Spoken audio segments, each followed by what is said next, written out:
खबर अतीक के बेटों से जुड़ी हुई है। जनाजे में आकर फंसा अतीक का बेटा। आपको याद होगा, अतीक के छोटे बेटे अबान की सड़क हादसे में मौत हुई। उसके बाद अतीक के दो बेटे अली उमर को जेल से लाया गया था। एक को लखनऊ से, एक को झांसी से लाया गया था।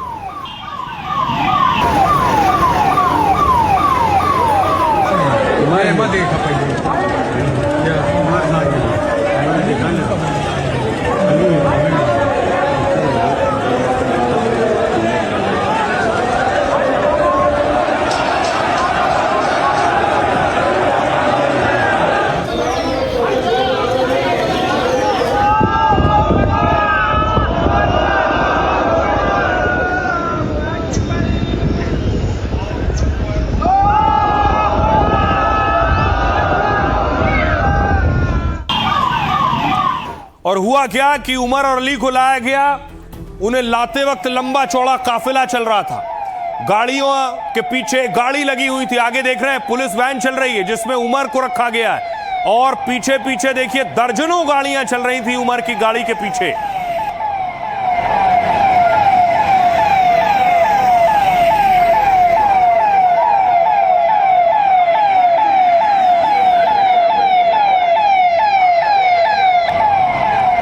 बताया गया कि उमर को जब जेल से निकाला गया तो समर्थकों को यह डर और खौफ भी था कि कहीं एनकाउंटर ना हो जाए, कहीं गाड़ी ना पलट जाए। इस डर की वजह से दर्जनों गाड़ियां पीछे पीछे चल रही थी।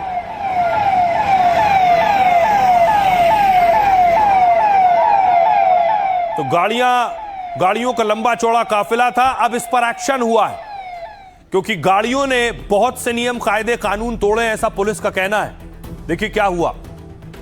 उमर को पुलिस वैन में लेकर जाया गया और टोल के रास्ते ही गुजरे। अतीक के बेटे के काफिले में यह दबंगई तब सामने आई जब उमर को लखनऊ जेल से प्रयागराज लाया जा रहा था। उमर अहमद की पुलिस वैन के पीछे बहुत सी गाड़ियां थी। महंगी गाड़ियों के इस काफिले में 30 से ज्यादा कारें थी। लेकिन तेज रफ्तार ये गाड़ियां जैसे ही टोल प्लाजा पर पहुंची तो आरोपों के मुताबिक वहां बैरियर तोड़े और गाली गलौज की है। नवाबगंज टोल प्लाजा के सहायक प्रबंधक ने इसकी शिकायत की है। जयप्रकाश यादव ने पुलिस थाने में इस बवाल पर एफआईआर कराई है। पुलिस ने 28 नामजद और कई अज्ञात वाहन चालकों पर केस दर्ज किया, जिसमें आरोप है ये गाड़ियां शनिवार दोपहर टोल से गुजरी, लेकिन किसी ने भी टोल टैक्स नहीं चुकाया बल्कि बैरियर तोड़ डाले। कंप्यूटर ऑपरेटर और हेल्पर ने कूद कर जान बचाई। यह प्रयागराज रूट पर हुआ। टोल कर्मचारियों ने रोकना चाहा तो उन्हें धमकाया और गालियां दी गई। पुलिस अब टोल प्लाजा पर लगे सीसीटीवी कैमरे खंगाल रही है।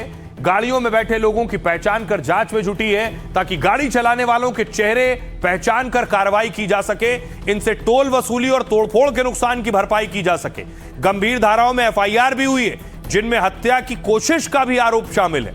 धारा 109(1) और बाकी धाराओं में 10 साल की सजा हो सकती है। इसके बाद ये गाड़ियां प्रतापगढ़ की तरफ पहुंची। अतीक के बेटे उमर के काफिले पर प्रतापगढ़ में भी केस दर्ज हो गया। अख्तियारी टोल प्लाजा के मैनेजर ने भी पुलिस से ऐसी ही शिकायत की है। कहा टोल देने के बजाय धमकी दी गई और गाड़ी चढ़ाने की कोशिश हुई है। बैरियर तोड़कर काफिले में शामिल लोगों ने विवाद किया। एफआईआर कर प्रतापगढ़ पुलिस सीसीटीवी खंगालने और कार्रवाई में जुट गई है। सुनिए इसके बाद अब सियासत भी हो रही है एक्शन पर। क्या कुछ कह रही समाजवादी पार्टी और क्या कह रही बीजेपी। सही सलामत जेल से कब्रिस्तान पहुंचाएंगे या नहीं पहुंचाएंगे, तो ये शक तो पुलिस दूर कर सकती है ना। क्या विकास दुबे की तरह उनकी गाड़ी भी पलट जाएगी, उनकी भी हत्या हो जाएगी? ये लोगों को शक था। ये कानून का काम है। कानून को चाहिए था कि उनको एस्कॉर्ट करने से रोके, और जनता के बीच में जो डर है गाड़ी पलटने का, मारने का, वो पुलिस ही दूर कर सकती है। आज भी समाजवादी पार्टी और समाजवादी पार्टी के नेता को पीड़ा यह है कि कैसे उन माफियाओं को खाद पानी ये दे सकें। उसके लिए कुत्सित प्रयास हमेशा करते हैं और सिर्फ लोगों को गुमराह करने का काम करते हैं। भारतीय जनता पार्टी में या भारतीय जनता पार्टी के शासनकाल में, माननीय योगी आदित्यनाथ जी के शासनकाल में सारे लोग सुरक्षित हैं। जो अपराधी हैं वही अपने आप को असुरक्षित मान रहे हैं, उनको मानना भी चाहिए। अब देखिए ये सारा शुरू हुआ एक्सीडेंट से। अतीक के छोटे बेटे अबान का एक्सीडेंट हुआ और उस एक्सीडेंट में उसकी मौत हो गई।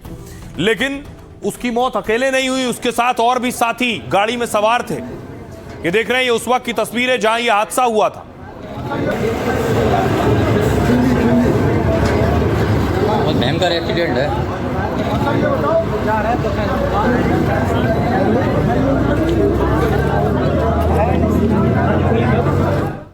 इस हादसे में बड़ी चीज ये थी कि अबान की अकेले मौत नहीं हुई, अबान के जो साथी थे उनमें बहुत से साथी घायल हो गए थे। अब हालात ये हैं, इनमें कई साथी गंभीर स्थिति में हैं, जो जिंदगी और मौत के बीच जूझ रहे हैं।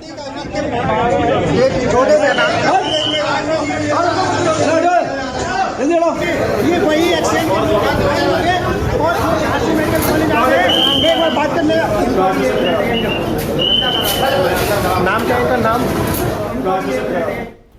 अब देखिए इस वक्त हालात क्या हैं। जो उस हादसे में घायल हुए थे, बताया गया गाड़ी की रफ्तार 100 किलोमीटर प्रति घंटे से 120 किलोमीटर प्रति घंटे के बीच थी। अब देखिए, जिसे आप देख रहे हैं यह उमर, जिस हादसे में अतीक के सबसे छोटे बेटे अबान की जान गई, उसी में अबान के साथ कार में मौजूद 3 साथी घायल हुए, जिनमें उमर की हालत गंभीर है। उसकी 3 पसलियां टूटी हैं, उसके लंग्स में ज्यादा दिक्कत है, दावा है फेफड़ा फट गया है। उमर के हाथ पैर में फ्रैक्चर है और हालात में सुधार नहीं हुआ। शनिवार को तबीयत और ज्यादा बिगड़ गई तो दिल्ली भेजा गया। मेदांता अस्पताल में रविवार को उसका ऑपरेशन हुआ। एक और शख्स जैद, अबान के साथ मौजूद दूसरे घायल जैद की हालत भी नाजुक है। जैद की 2 पसलियां टूटी हैं, एक हाथ और दोनों पैर में फ्रैक्चर है। उसकी गर्दन के पास जख्म है, सिर में भी गंभीर चोट लगी है। दावा है इसी वजह से जैद अस्पताल में अजीब हरकतें कर रहा है। रविवार को तबीयत ज्यादा बिगड़ने पर उसे दिल्ली लाया गया और डॉक्टरों की सलाह पर ब्रेन के इलाज के लिए उसे लाया गया है। अब यहां जैद को मिलिट्री अस्पताल में भर्ती कराया गया।